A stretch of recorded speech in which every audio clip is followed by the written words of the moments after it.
Hi, ഇന്നത്തേത് ഒരു Bangalore trip പോയ കഥയാണ്. കോയമ്പത്തൂരിൽ നിന്ന് രാത്രിയാണ് നമ്മൾ യാത്ര പുറപ്പെട്ടത്. സ്ലീപ്പർ ബസ്സിൽ ആദ്യമായിട്ടാണ് നമ്മൾ 3 പേരും കൂടെ ഒപ്പം യാത്ര ചെയ്യുന്നത്. അതിൻ്റെ ഒരു എക്സൈറ്റ്മെൻറ്റ് ഉണ്ടായിരുന്നു. പിറ്റേ ദിവസം രാവിലെ നമ്മൾ ബാംഗ്ലൂർ എത്തി. സ്റ്റേ എല്ലാം നമ്മുടെ ഒരു ചേച്ചിയുടെ വീട്ടിലാണ് അറേഞ്ച് ചെയ്തത്. അത് RT നഗറിലാണ്.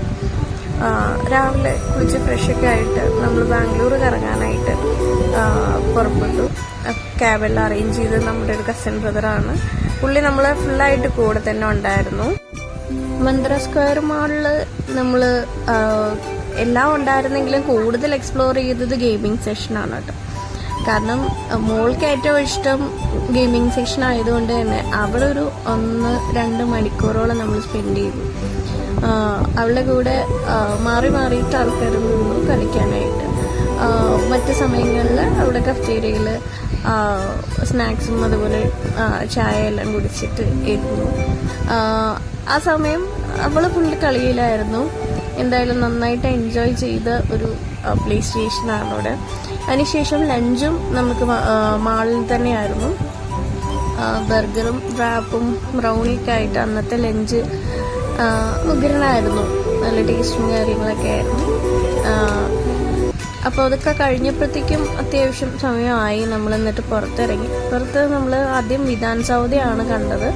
വിധാൻ സൗധ നിയമസഭയാണ്, കർണാടക നിയമസഭയാണ്. അതിന് തൊട്ടടുത്ത് തന്നെയാണ് കബൺ പാർക്ക് ഉള്ളത്. കബൺ പാർക്ക് കുറേയേറെ നടക്കാനുണ്ടായിരുന്നു. നമ്മൾ ബാക്ക് ഗേറ്റ് കൂടെ കയറിയത്. അതുകൊണ്ട് തന്നെ ഗാർഡൻ എല്ലാം നന്നായിട്ട് നമ്മൾ നടന്നു കണ്ടു. അവിടെ നിന്ന് വീഡിയോസൊക്കെ എടുത്തതിന് ശേഷം പിന്നെ നമ്മൾ ടോയ് ട്രെയിനിൽ കയറുകയാണ് ചെയ്തത്. ടോയ് ട്രെയിനിൽ കയറിയിട്ടാണ് ഒരു വിധം നമ്മൾ കബൺ പാർക്ക് മുഴുവനായിട്ട് തന്നെ കണ്ടത്. സോ ടോയ് ട്രെയിനിൽ കയറിയത് കൊണ്ട് തന്നെ നമുക്ക് കുറേയേറെ നടക്കാതെ അതുപോലെ തന്നെ ടോയ് ട്രെയിനിൽ കയറി അത് എൻജോയ് കൂടെ ചെയ്തായിരുന്നു നമ്മൾ. സോ നല്ലൊരു എക്സ്പീരിയൻസ് ആയിരുന്നു. അത് കൂടാതെ ഒരുപാട് റൈഡ് വേറെ ഉണ്ടായിരുന്നു. പക്ഷെ നമ്മുടെ സമയപരിമിതിയിൽ നമ്മൾ എല്ലാത്തിലും അങ്ങ് കയറാനായിട്ട് നിന്നില്ല. കാരണം കുറച്ചേറെ സ്ഥലങ്ങൾ വീണ്ടും ഞങ്ങളുടെ ലിസ്റ്റിലുണ്ടായിരുന്നു അന്നത്തെ. അപ്പം എല്ലാം ഒന്ന് വീണ്ടും നടന്ന് കണ്ടതിന് ശേഷമാണ് നമ്മൾ പാർക്കിന് പുറത്ത് എത്തിയത്.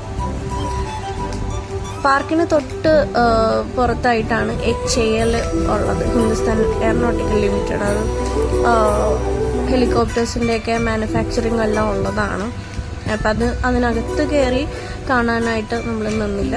ജസ്റ്റ് പുറത്തുനിന്ന് സ്നാക്സ് എല്ലാം കഴിച്ചിട്ട് നമ്മൾ അടുത്ത ഡെസ്റ്റിനേഷനിലേക്ക് പോകാമെന്ന് തീരുമാനിച്ചു. സോ നെക്സ്റ്റ് ഡെസ്റ്റിനേഷൻ നമ്മുടെ കൊമേഴ്ഷ്യൽ സ്ട്രീറ്റാണ്. അപ്പോൾ അതിലേക്ക് പോകാനായിട്ട് അവിടുന്ന് മെട്രോയിൽ കയറുകയാണ് നമ്മൾ ചെയ്തത്. മെട്രോയിൽ അത്യാവശ്യം നല്ല തിരക്കുണ്ടായിരുന്നു. നേരെ നമ്മൾ എത്തി കൊമേഴ്ഷ്യൽ സ്ട്രീറ്റിലോട്ട് വന്നു. കൊമേഴ്ഷ്യൽ സ്ട്രീറ്റ് ഓഫ് കോഴ്സ് നമുക്കിവിടെ എല്ലാം അത്യാവശ്യം ചീപ്പ് റേറ്റിന് കിട്ടുന്നൊരു സ്ഥലം കൂടിയാണ്. ലേഡീസ് ഐറ്റംസ് തന്നെയായിരുന്നു കൂടുതലും. കുറേയേറെ നമ്മളൊന്ന് അവിടെ നടന്ന് എല്ലാം കണ്ടു. അത്യാവശ്യം പർച്ചേസൊക്കെ ചെയ്തിട്ട് ഈവനിങ് നമ്മൾ താമസിച്ച സ്ഥലം തന്നെ RT നഗർ എന്ന് പറയും, രവീന്ദ്രനാഥ് ടാഗോർ നഗർ. അപ്പം അവിടെ തിരിച്ച് എത്തിയതിന് ശേഷം 2 വീലർ എടുത്തിട്ടാണ് നമ്മൾ ആ ഒരു ഏരിയ കൂടെ ഒന്ന് ജസ്റ്റ് കണ്ട് കംപ്ലീറ്റ് ചെയ്ത് അവിടെ നിന്നും കൂടെ ജസ്റ്റ് കുറച്ച് സ്നാക്സ് എല്ലാം കഴിച്ച് എല്ലാം പെട്ടിയെല്ലാം പാക്ക് ചെയ്ത് തിരിച്ച് നമ്മൾ റെയിൽവേ സ്റ്റേഷനിൽ എത്തി. തിരിച്ചുള്ള യാത്ര ട്രെയിനിലാണ്. സ്ലീപ്പർ ആയിരുന്നെങ്കിൽ കൂടെ ഉറങ്ങാനൊന്നും നേരെ പറ്റിയിട്ടില്ലായിരുന്നു. അങ്ങനെ അവസാനം നമ്മൾ ബാംഗ്ലൂർ ട്രിപ്പ് അവസാനിച്ച് നേരെ കോയമ്പത്തൂരിലോട്ട്. Thank you for watching.